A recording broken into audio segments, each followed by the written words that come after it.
You know, Nancy, we know that the latest warrants talk about little Cooper's medical records, an SD card, and an external hard drive. And we're still going through those.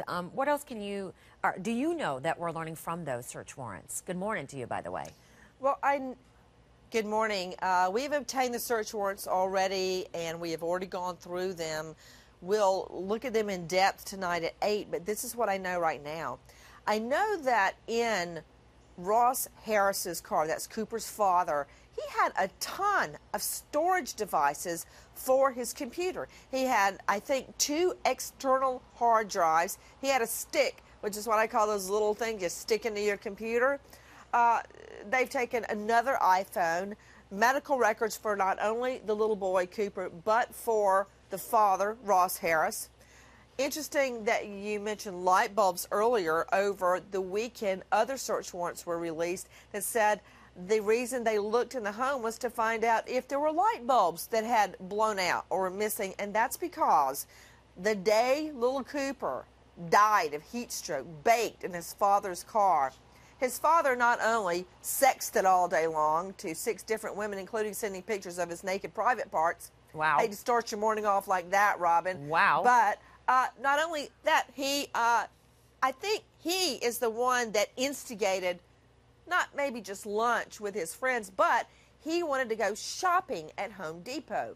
He went and got one thing, light bulbs, that he said he needed. He brought his friends back. They were driving. They stopped at the car. They didn't get out. He did. He opened the car door, threw in light bulbs, shut the door, and left. His son was sitting right there. And so his friends witnessed this. So the cops go to the home, which is very good police work, go to the home and look to see if these light bulbs were necessary, or did he create this ruse to have his friends come to the car and show that he wasn't thinking that the baby could be in there. You know, according to police, too, the mom, yeah, it really is. The mom, Leanna, is part of their investigation, and they were careful to say she's part of it, but not under investigation. What do you make of this? Well, first of all, when a child goes missing or is dead under suspicious circumstances, the immediate family is always, especially if they're living in the home, the first place you look. They're the first suspect, so to speak. She is not a target. She's not a person of interest. She's not a defendant in this case yet.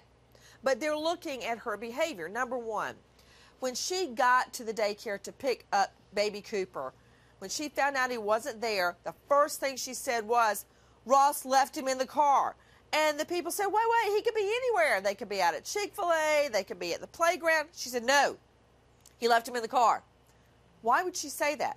Number two, just before his death, she says she also searched up children dying in a hot car. Why? Why would you do that?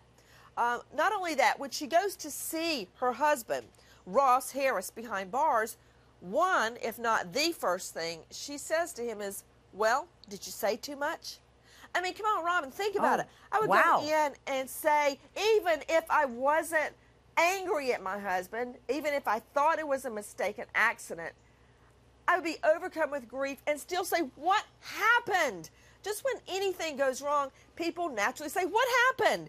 They don't have to be placing blame on the husband at that point, but still, what happened? Wouldn't a mother want to know what happened? No.